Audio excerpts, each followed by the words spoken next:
उसको ब्रिगेडियर दिमान, निपटाया जाए। देश के अंदर जो आतंकवाद चल रहा है इतने सालों से, उसे अब खत्म करने की जरूरत है। जैसे कड़े शब्दों में यहाँ पीएम ने भी कहा कि इस बार सिर्फ आतंक का खात्मा नहीं होगा, आतंकी आकाओं का भी खात्मा होगा। लेकिन रक्षा सचिव के साथ भी बैठक का दौर शुरू कर दिया गया है। पहले तो 3 प्रमुखों की, जो सेना के प्रमुख थे, उनसे बैठक हुई। देखिए, जहां तक रोल है गवर्नमेंट का, वो बड़ा क्लियर है कि उन्होंने इस बार जो हिट करना है वो पंजाब प्रोविंस को करना है, ताकि जो वहां पे उनके आका हैं, जो उनके मेंटोर्स हैं, उनको हिट किया जा सके। तो छोटी सी एग्जांपल, अभी ये जो आप इतने बैठकों का दौर की जो बात कर रही हैं, ये आई एम श्योर ये सब वर्कआउट किया जा रहा है कि हमें काइनेटिक एक्शन जो लेनी है वो किस किस्म की स्ट्राइक करनी है, कैसे करनी है। हमें जो उनके लीडर्स हैं उनको असैसिनेट करना है, उनको तो पिन पॉइंट करके हमने निस्तानबूद करना है। और वो कैसे किया जाएगा? क्या कोई कमांडो रेड करना पड़ेगा या कोई ड्रोन स्ट्राइक करनी पड़ेगी इजराइल के साथ मिलके, मोसाद के साथ कॉम्बिनेशन में? तो किस किस्म की एक्शन ली जाएगी उसका देखा जा रहा है। परंतु अभी मैं आपको थोड़ी एक आपके दर्शकों को बता दूं, जो हमने IWT को रद्द किया है, कल मैंने खुद देखा है पंजाब चिनाब रिवर का जो लेवल था वो कम से कम 15 फीट डाउन था। तो एक बड़ी हैरानी की बात थी। और अगर आज सुबह की खबर आप देखें जो डेली एक्सेलसियर में छपी है, उसके मुताबिक हिंदुस्तान ने चिनाब रिवर में बगलीहार और सलाल में जो उनके डैम के जो गेट्स थे उनको बंद कर दिया है। और वो सारे के सारे डैम जो हैं इस वक्त फुल पे चल रहे हैं और पानी कम आ गया है। तो अब नेक्स्ट कदम जो आने जा रहा है कि वो जो उनके गेट्स के अंदर जो सिल्ट वगैरह है उसको खोलने का प्रक्रिया जारी है। और सिल्ट को जब खोलेंगे तो पाकिस्तान में फ्लड्स आएंगे और वो काफी हैवक मचाएंगे। यानी कि अभी हमने ऑफिशियली कोई काम शुरू किया नहीं है, परंतु उसके बावजूद छोटी सी एक्शन से पाकिस्तान को पता लगने वाला है कि आगे क्या होएगा। नहीं, ब्रिगेडियर दिमान, उसका जो थोड़ा बहुत ब्रिगेडियर दिमान, अभी तो सिर्फ पानी बंद हुआ है। अभी कूटनीतिक तरीके से आप देखिए ना, सर्जिकल स्ट्राइक की अगर बात करें तो वो तो भारत ने कर ही दी है, इसमें कोई दो राय नहीं है। वीजा रद्द हो गया है, आपके लोगों को वापस भेज दिया गया है, आपका पानी रोक दिया गया है, एयर स्पेस आपकी बंद कर दी गई है, आयात निर्यात जो आपका था वो आपका सारा ठप कर दिया गया है। तो अब कौन सी स्ट्राइक की बात हो रही है? कि सिर्फ और सिर्फ जुबानी जंग भी हो रही है, माली जंग भी आपके साथ हो गई है, अब तो सिर्फ हेलीकॉप्टर उड़ाने रह गए। अभी हमने जो बात करनी है वो काइनेटिक स्ट्राइक की बात करनी है कि वो किस किस्म की काइनेटिक स्ट्राइक हो जो न्यूक्लियर थ्रेशोल्ड से नीचे रहे, उसका एस्केलेशन इतना ना हो कि फुल फ्लेज वॉर ना हो और न्यूक्लियर थ्रेशोल्ड के बिल्कुल नीचे रहे। पर वो जो काइनेटिक स्ट्राइक भी करनी है, that will be in combination with all this what you already spoken. जो आपने ब्रिगेडियर दिमान, वो कह रहे हैं कि पाकिस्तान की सबसे पहले तो मानसिकता समझनी होगी। पाकिस्तान कह रहा है कि हमारे पास तो कुछ है नहीं खोने के लिए, भारत के पास बहुत कुछ है। बिल्कुल ठीक बोल रहे हैं, मानसिकता समझनी होगी। और उनको मैं यही बताना चाहूंगा कि उनके पास खोने के लिए कुछ नहीं है, गलत है। हमने उनकी हस्ती ही मिटा देनी है। वो कैसे करनी है? उसके 2 तरीके हैं। एक, अगर मैं पानी उसका रोकूंगा, अगर पैदावार बंद हो जाएगी तो उससे जो वहां पे सिविल अनरेस्ट होगा। इमरान खान साहब तैयार बैठे हैं एंटी एस्टैब्लिशमेंट, आज सुबह भी उन्होंने एंटी आर्मी बयान दिया है।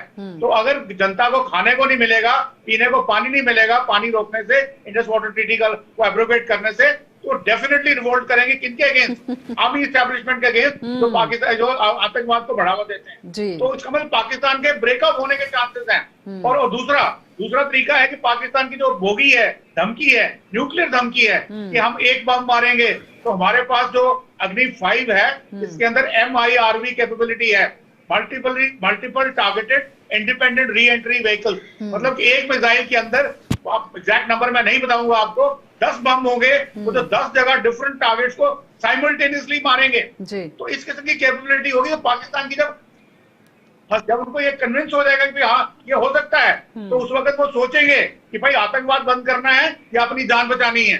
Brigadier Diman, as a defence expert, एक फौजी अपनी सोच बहुत बेहतर तरीके से समझता है और अपना टारगेट पे फिक्स करता है। आपके साथ खड़े होने के लिए कहने को बहुत सारे लोग हैं, लेकिन एग्जैक्ट में खड़ा कोई नहीं है। उस बीच में आपको जंग को लड़ना है। देखिए, ये एक बहुत इंपॉर्टेंट बात है, इसकी ऑलरेडी इसका आंकलन कर लिया गया है और मिलिट्री ने ऑलरेडी असेस कर रखा है कि हमारे पास क्या कुव्वत है, हम कितने दिन लड़ाई लड़ सकते हैं। ये सब ऑनगोइंग प्रोसेस है। हमें एग्जैक्टली पता है कि हम कर सकते हैं या नहीं कर सकते हैं।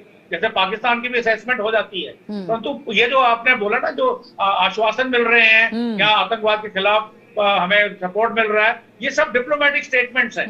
अल्टीमेटली ऑन ग्राउंड क्या आएगा? जैसे अभी परसों आपने देखा चाइना ने वो सरफेस टू सरफेस मिसाइल जो वर्ल्ड की बेस्ट मिसाइल्स हैं वो ट्रांसफर करी है पाकिस्तान को, तो ये इसको कहते हैं सपोर्ट। हमें किसी ने भी कुछ नहीं किया है, शायद हमें रशिया से कुछ मिलने की उम्मीद है क्योंकि कुछ हमारे जो डिलीवरी थी वो बाकी हैं, शायद वो पूरी कर दें S-400 वगैरह की।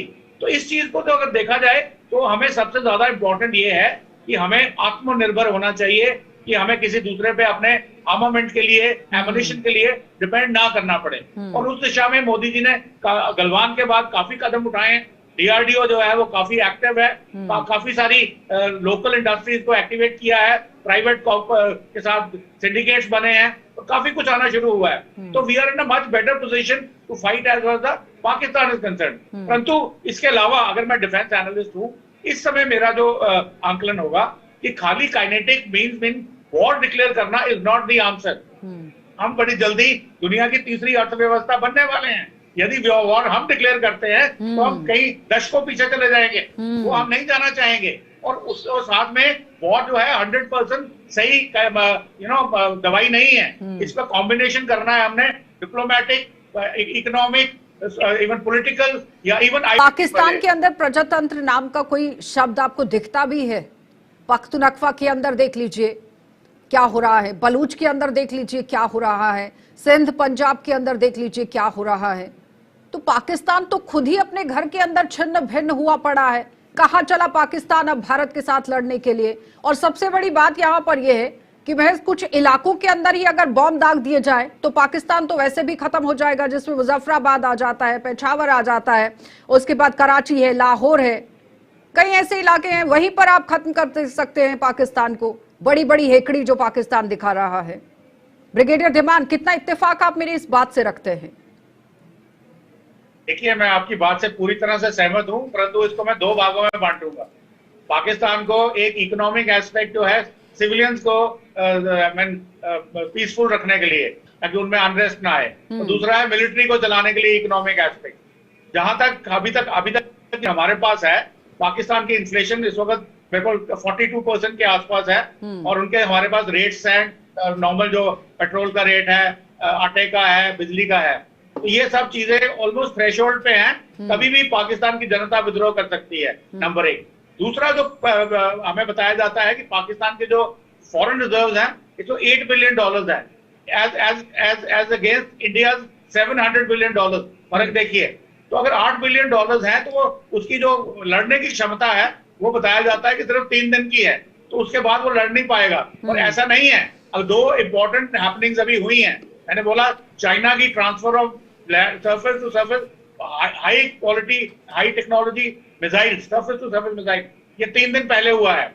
2 दिन पहले या 3 दिन पहले बताया गया था कि 6 C-17 टर्की के लैंड किए हैं पाकिस्तान के ऊपर, और उन्होंने वेपन्स लाए हैं। अब वो वेपन्स क्या है?